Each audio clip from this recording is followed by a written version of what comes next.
Welcome to Granny Shifting. I'm Ryan. And I'm Jason. And this is minute 24 of Fast 5. Ladies and gentlemen, hey, it's Jesse from the original Fast and the Furious, and you're listening to Granny Shifting, the Fast and Furious podcast.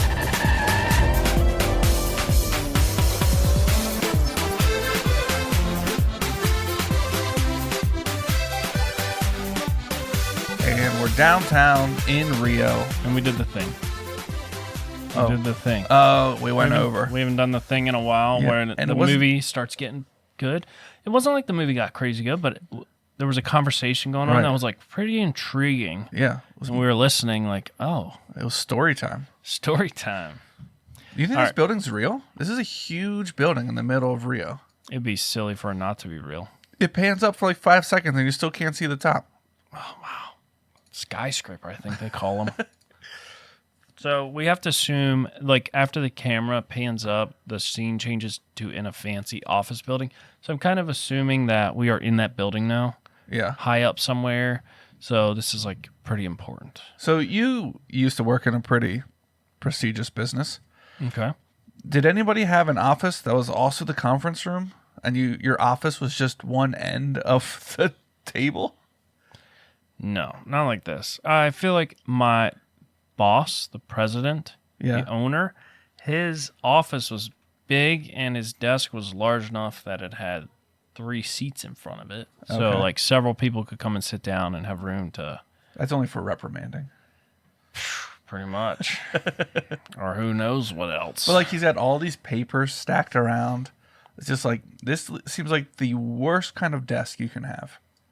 It's like a monitor just plopped down in the middle, no drawers. You're using a conference table as your desk. I mean, to me, this looks like he just set up here. A monitor just set up? If it was a laptop, maybe. Oh, it's a laptop. No, it's not. They didn't have laptops back then. All right, so we see the guy. Let's give a little context. Okay. So the guy talking in the fancy Oh, you missed what he said. building. That was important. Yeah, I remember what he said. Okay. And is the guy that was in the shed talking to Dom and Brian. Yeah, if you remember, I was like, these guys have to be the cartel because it's some like thug-looking guys with a boss that's wearing a nice suit. Yeah, it's the nice suit guy. Yeah, so now he's in this high-rise office building in a fancy conference room where his office is apparently. And he's in a nice suit and he's got some expensive rum. Maybe spiced by the looks of it. Admiral Nelson. Who knows? And he pours it into these. You can see he's got like a decanter. Yeah. Like to me, it's just so funny to use a decanter. I guess it looks better, so I get it. Yeah. But like to go buy a glass bottle or something, And pour normally, it into another glass bottle that you're gonna pour it out of. It's just like all that to me just seems funny. normally nice. I feel like nice liquors come in a fancy bottle to begin with. Yeah. And if you're buying a nice liquor, you kind of want to be like, hey, look, Right. this Maybe was a that's the $180 idea. bottle of whiskey. You can see it.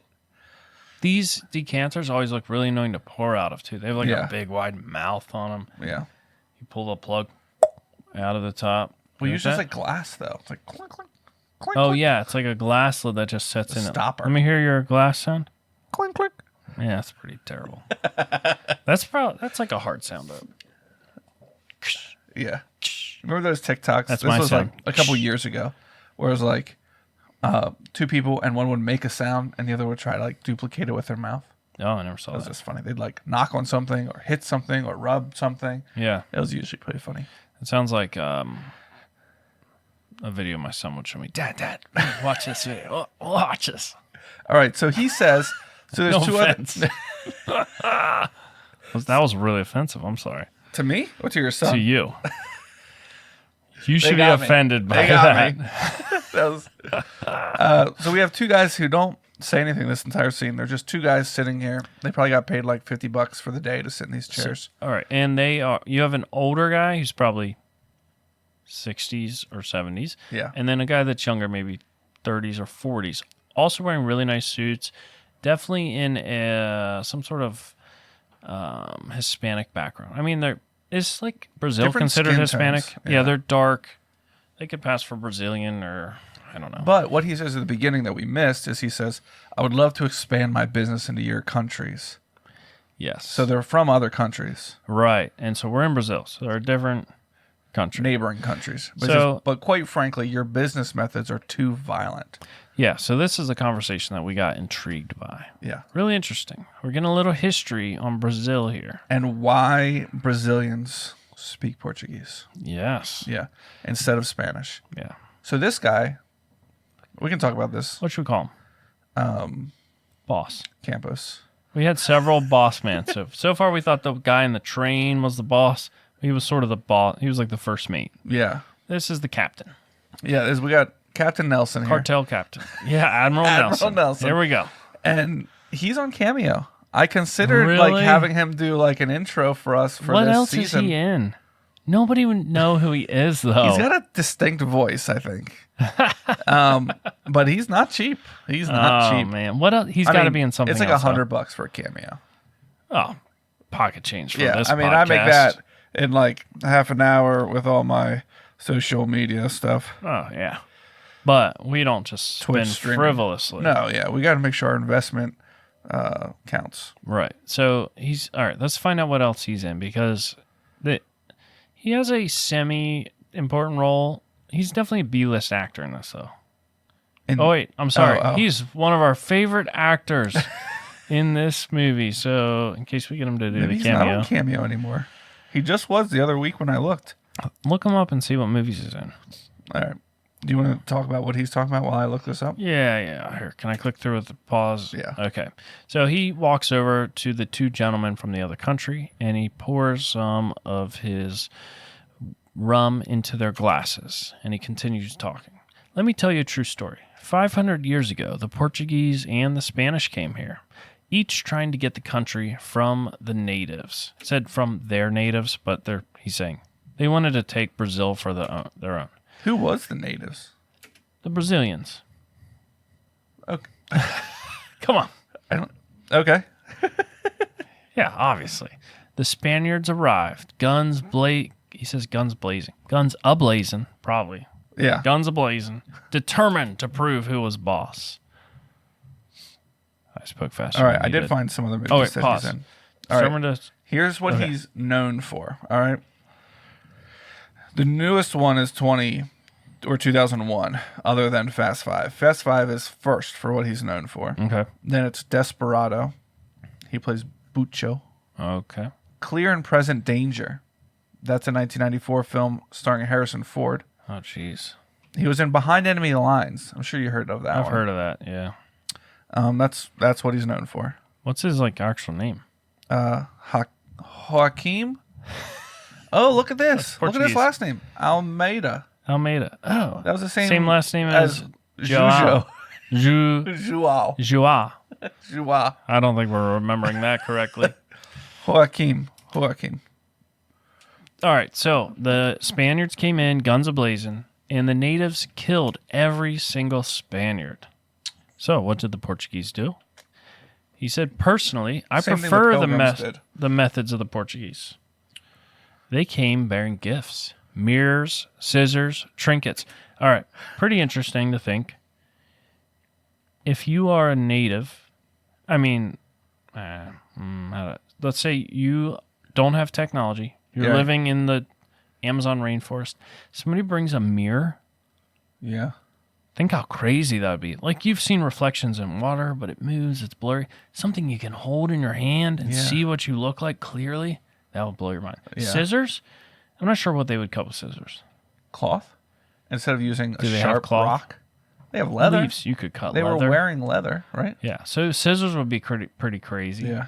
What was the other one? Weave? Trinkets, he said. They wove like blankets. Like I'm thinking of Native Americans. I don't know what Native people in other countries did. We weave our nets from the fibers. Yes. That's coconuts. That line's been stuck in my head because I found it. I finally heard that from Moana. Oh. And they're singing the songs about the island gives us what we need. Something about the coconuts. Consider the coconut the what? Consider its leaves. The island gives us what we need. Right, and then there's this high pitch. We weave our nets from the fibers. The water's sweet inside. But I was like, oh. Use their leaves to build fires. and cook up the meat inside. Wow, that's great, Ryan. Right from memory. So I guess you can make fishing nets from the fibers of coconut. That's crazy. They're kind of hairy. They are fibrous. Yeah. So the natives are very creative, resourceful, but they did not come up with mirrors or scissors or trinkets. What's that, jewelry? It's they probably have jewelry. And I'm 35, and I don't know how a mirror works. Like, what is it? It's just something that bounces light. I mean, what do you want to know? What is it? So it's a piece of glass with some reflective thing. But what is that reflective thing made of? Oh, it can be made of different things. It just has to have a property of reflectiveness. Is it metal? It could be metal. It could be water has a reflective property. It's something with how it reflects. So when something hits something and you see the color, you're seeing it's absorbing certain wave frequencies, and I don't mean like it's reflecting certain ones. So you're seeing what it's reflecting. Right. So your blue shirt, it doesn't absorb the blue color. It's bouncing that back at me, so I'm picking up the blue. So a mirror reflects all of it perfectly in, like, without distorting it. Because I think if it mixes it up, that'd be black. All the things in front of you. Wait. With some extra things. Like, here's 12 things. Oh. 5 of these make a mirror. Oh, could you like, make it? Yeah, like, all right, it's 2024. Mirrors are pretty common. Right. You go back in time, like, you guys can make mirrors? How do you make a mirror? Right. I don't know how you would make one. I know if you, like, buff metal long enough, polish metal long enough, that'd be my go-to semi-reflective. But it's not like a mirror. It would be. If you polish stainless or aluminum to a fine enough grit, it turns to a mirror finish. Yeah. I've seen people do that with their Tesla. Oh, I've done it. Cyber trucks. Have you seen that? It's like a mirror wrap. Yeah. No. They like polish the whole thing, so the whole thing becomes like, it's more like chrome though. What a waste! Just get a wrap. You can get mirror wraps. You can get mirror wraps. Yeah, reflective. I always think of wraps as like matte color. You can get any. They have all kinds of colors. Holy smokes! There's an elephant upstairs. All right, so, but yeah, because literally at my old job, we had like a truck bumper come in. We want mirror finish. Mirror finish was a classification of finish. Okay. And you would polish it until it shined. You could see your face clearly in it. Huh. Yeah. But I don't know how they make like a fabric that's a mirror, like a vinyl. That's crazy. That's wild to me. So anyway, they gave them these gifts. So the Spaniards came in, violence, they fought back and died. Right. Portuguese came in, gave them gifts and things that the natives couldn't get on their own. And to continue receiving them, they had to work for the Portuguese. Yeah. Genius. Yeah. Smart. Pretty manipulative, if you ask me. Yeah. Good business tactic, though. It reminds me of... It's kind of like my boss. He's like, I'll give you money, but you're going to have to do all these tasks I ask you to do. I'm like, okay. It's so annoying. Yeah. Just give me the money. So this reminds me of... Well, actually, let's finish what he says here. Okay. And I'll tell you what that reminds me of. These guys seem intrigued. These guys from neighboring countries. Yeah, they're sitting. They haven't said a word. He said that's why all Brazilians speak Portuguese today. Yeah, it is pretty interesting that like there's only one country in all of South America that speaks this language. Yeah, like it never bled into any of the other countries or anything like that. That is interesting. So I heard the story of a company that opened a manufacturing facility in Mexico. And they went out and hired these poor people that lived in the area to come and work. And these people would come and work. And then after a couple months, they would quit. And they were like getting really frustrated because they'd always have to go out and hire new people. And they're like, well, let's pay them more. If we pay them more, they'll stay. Right. So they paid them more and they'd quit even faster. And they realized these people were earning money and they didn't have much at all. And when they earned enough money, they were like, well, I have enough. And so they would quit the job. Yeah. So the way they fixed this, they started handing out Sears catalogs to the families. Giving them something to buy. Giving them something to want and to use their money for, so they'd keep buying. Oh, I do that all the time still. Is manipulative. Like, I don't know if you've heard of the website Slick Deals. Oh, yeah. I've been on there in ages. Dude, I'm on there like every day. I bet this is the first year in 15 years that I haven't gone on Slick Deals on Black Friday. Oh, they used to have a whole section for Black Friday. Oh, yeah. Like 3 or 4 years ago, that was like pre-Black Friday. You could look at all the deals. They had like a whole separate website that was like Slick Deals Black Friday. Yeah. And they had like pre-prints of the catalogs before they even came out. But I feel like Black Friday is not what it used to be. So this year I didn't. Did you buy anything for Black Friday? I didn't. Yes, I bought stuff on Black Friday, but it wasn't like I was waiting till Black Friday to buy it. Okay. Does that make sense? Just like, it was mostly like Christmas gifts. I'm like, well, the kids would like this. Let me check. Oh, yeah. It wasn't like, I understand. This TV's coming up for sale. It's going to be $79. Right. And no. We're like, a doorbuster. Right. Yeah. Did I tell too. you? I got an igloo. Cooler? No. A geodesic dome. Geodesic dome. It's pretty awesome, isn't it? Did you? Oh, yeah. We've really been enjoying that. Yeah. I'm excited to watch you set that up. It should be set up by the time our listeners are hearing this, but it doesn't show up until December 10th, which is a week in the future. Yeah. Well, in the past. For them, not for us. I'm going to be the Mia in that situation where I just lean up against something and watch you work and be like, Jason, I have something to tell you. My beer's empty. Tell Vince. All right. No, I did not get anything for Black Friday. We finished. That's the end of that minute. All right. I did hear that somebody did this research. I don't know who it was. 66,000 items were researched, and only 2% of those items were on sale more than they would normally be on sale. Oh, it's such a scam now. Yeah. Like Black Friday starts a week ahead for places. Like, yeah. I was annoyed 5 years ago, or maybe it was longer than that, when they're like, Black Friday, it used to be like 7 a.m. opens, 6 a.m., 5 a.m. Then it was like midnight. Yeah. And then people were like, we open on 2 p.m. on Thanksgiving. Right. And then it was like Black Friday deals all week. That's when I was like completely like done with Black Friday. Yeah. When people were going on Thanksgiving to buy Black Friday items, I'm like, this is consumerism at its worst. Yeah.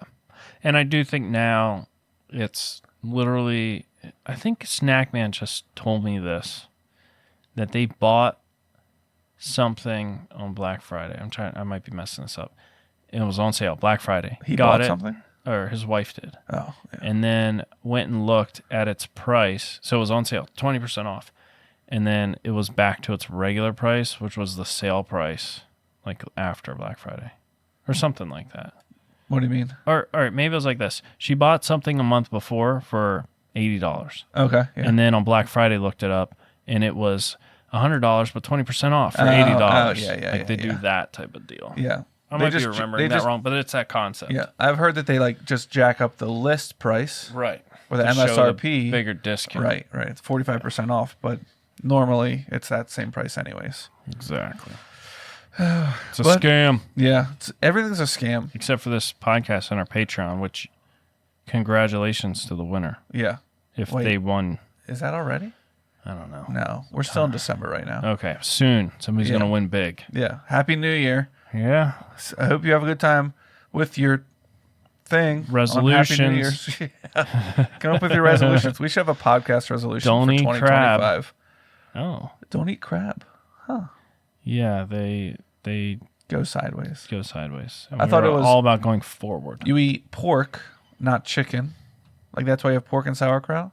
Because pigs, when they eat, they move forward. Go forward. Chickens, when they peck at the ground, they move backwards as they peck. That's not true. They move everywhere. They don't have a clue where they're going. Yeah, that's wherever the food's at. Yeah. All right, we'll talk more next week about pork and sauerkraut. And let us know in a 5-star review what your New Year's resolution was. Thanks for listening. I'm Ryan. And I'm Jason. Always remember, winning's winning.